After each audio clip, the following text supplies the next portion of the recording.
Muy buenas amigos a otro vídeo del canal donde os voy a contar hoy, os voy a hablar un poco sobre la megacárcel del Salvador para pandilleros, lo que vulgarmente se conoce como la cárcel de Nayib Bukele. En primer lugar, os quería poner antecedentes sobre lo que es El Salvador y el antes y el después del Salvador, tal como veis en el vídeo que os pongo en pantalla, donde se ve claramente cuál es el antes y cuál es el después. Contaros que El Salvador es un país de América Central con una población estimada de 6.800.000 personas. Desde la Constitución de 1983 se dispuso que El Salvador es un país con un sistema político pluralista. ¿Qué significa eso? Que hay diferentes partidos políticos que pueden dominar la nación. Podemos decir que su forma de gobierno es una república unitaria presidencialista, porque realmente tiene un presidente, que luego hablaremos de él. La religión dominante en este país es la católica, y es un gobierno democrático y representativo. ¿Qué significa? Que toda la población de El Salvador puede votar, decide quién es su presidente. El presidente de este país es Nayib Bukele, desde el 1 de junio de 2019. Su partido político es el Nuevas Ideas.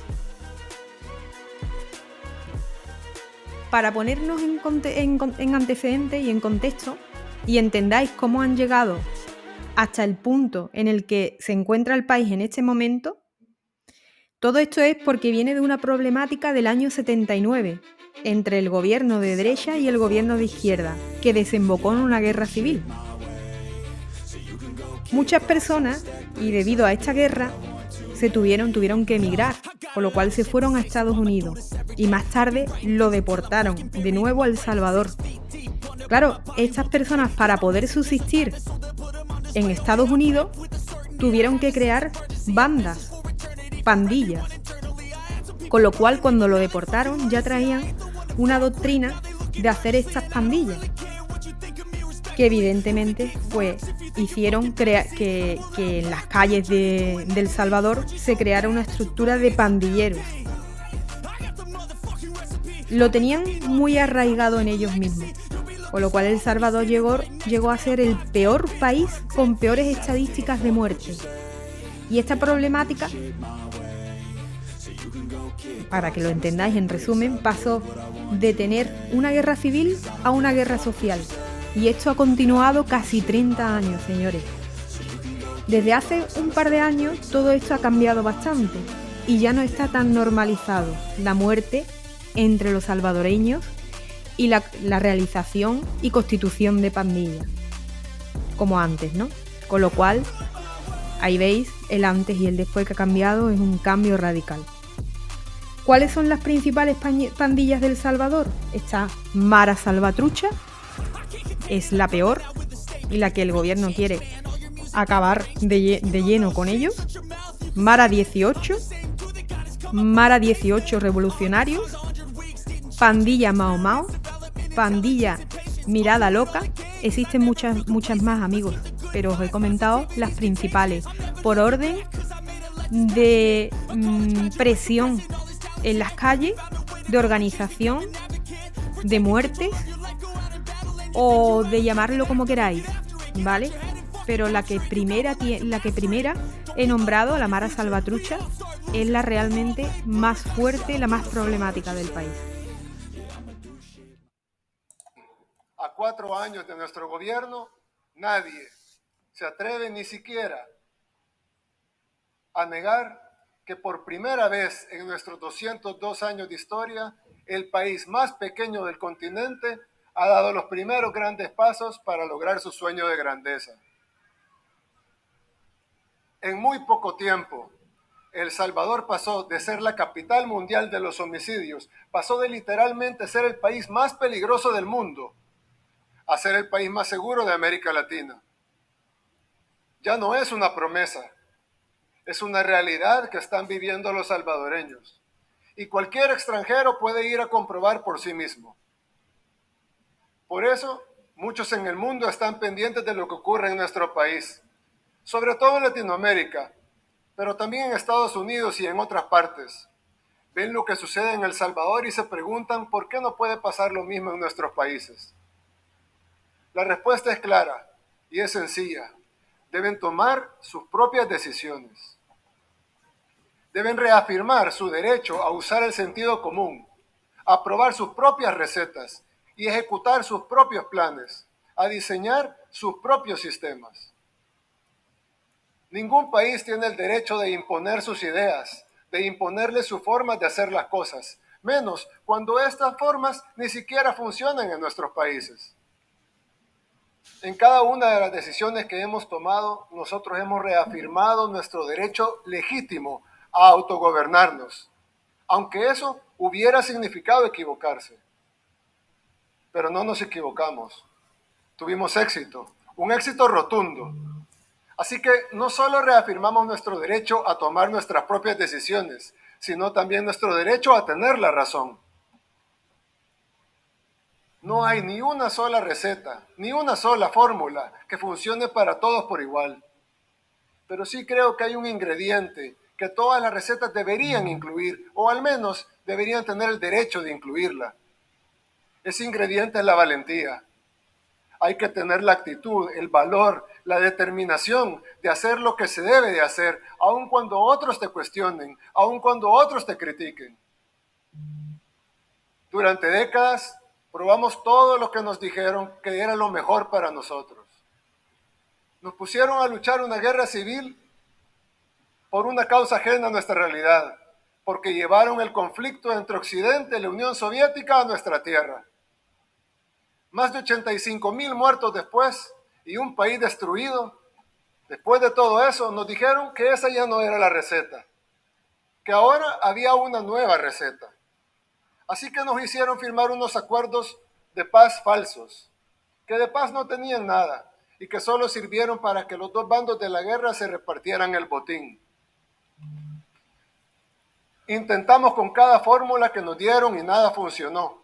Después, amparados bajo poderes extranjeros, le entregamos el país a la derecha.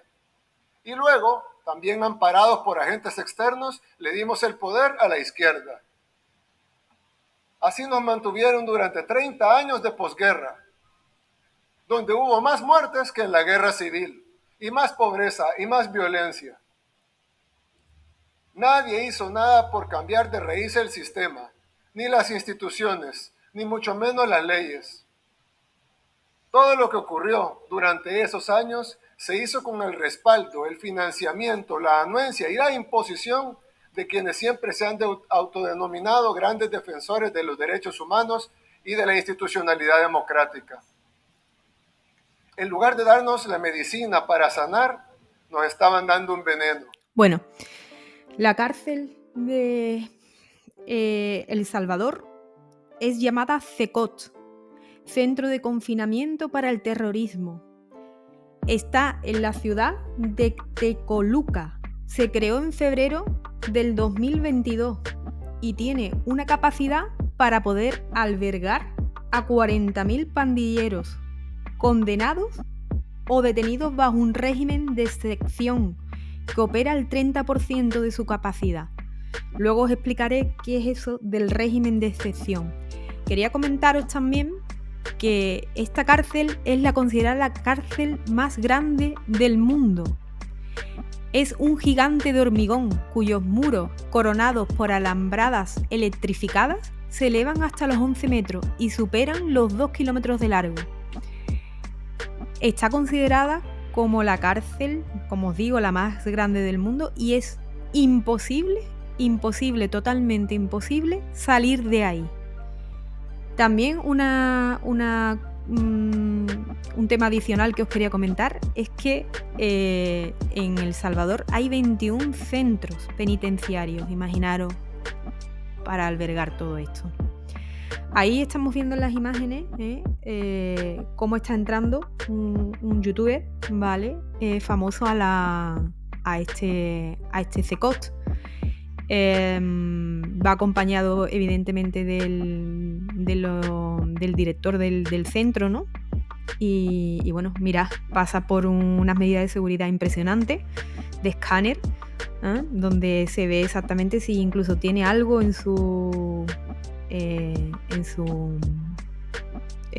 bueno, en la ropa obviamente, pero incluso en su cuerpo. O sea, mirad los escáneres que le ofrecen, ¿no? Mientras veis esas imágenes, os quería comentar también que Nayib Bukele la bautizó como la cárcel más grande de Latinoamérica, y es más, es conocida como la cárcel de Bukele. Pues alberga, como os decía antes, a miembros activos de pandillas, tanto de la Mara Salvatrucha como de la pandilla 18 Revolucionario, los sureños, etc. Toda esta población que hay ahí metida están o han sido detenidas bajo el régimen de excepción. ¿Qué es el estado de excepción en El Salvador? Bueno, pues os comento. Esto es un mecanismo legal pues para abordar situaciones de emergencia y debe ser eminentemente temporal. Claro, en la situación en la que se encontraba el país era algo extraordinario, de emergencia, donde no podían controlar un país donde estaba todo el mundo, la mayor parte del mundo de esa población era en pandillas y mataban al resto de personas e incluso invadían sus casas y bueno, los echaban a la calle. En fin, las personas no podían salir, ni los niños podían salir a jugar, ni podían hacer ninguna vida normal. Mirad, ahí os está mostrando en las imágenes que hace un radioescáner entero completo y se ve si tiene algo incluso implantado o dentro, se ha tragado algo, cualquier cosa, o se ha metido algo para hacer daño dentro, ¿no? Bien, volviendo al tema de la excepción, Nayib Bukele decidió llevar a cabo este instrumento, ¿no? Y lo implantó en marzo del 2022, dando, pues, como veis, desde marzo del 2022 le ha dado un carácter permanente e indefinido a la limitación de derechos. Aquí es un tema un poco sensible, digamos, porque muchos dicen que se está limitando los derechos a las personas que están ahí, los derechos humanos, y otros dicen que no. En fin, ahí lo dejo. Esta medida lo que le permite es desarticular a los grupos de delincuentes, garantizar la seguridad en la población. De hecho, como he comentado antes, pues han estado viviendo 30 años después de lo que es la guerra civil, que se metieron en una guerra social y bueno, no han podido vivir, ¿no? En ese país, ¿no? Mira esa donde tienen armas, donde tienen, mirad que de armas tienen por si hay algún tipo de problema. En la misma cárcel ellos tienen todo tipo de armas, todo tipo de instrumentos necesarios en caso, claro, estamos hablando de extremo, ¿no? Donde a los presos pues hicieran redada o cualquier cosa y se quisieran salir de ahí o hacerles algo. Mirad, esa equipación que tienen, ahí están contando que en 40 segundos están adiestrados para ponerse toda la equipación. Imaginaros, las personas que están ahí trabajando están súper educadas y súper... yo no sé ni la palabra que utilizar, porque realmente, imaginaros, para ponerse toda esa equipación en 40 segundos están adiestrados, pero vamos, al máximo.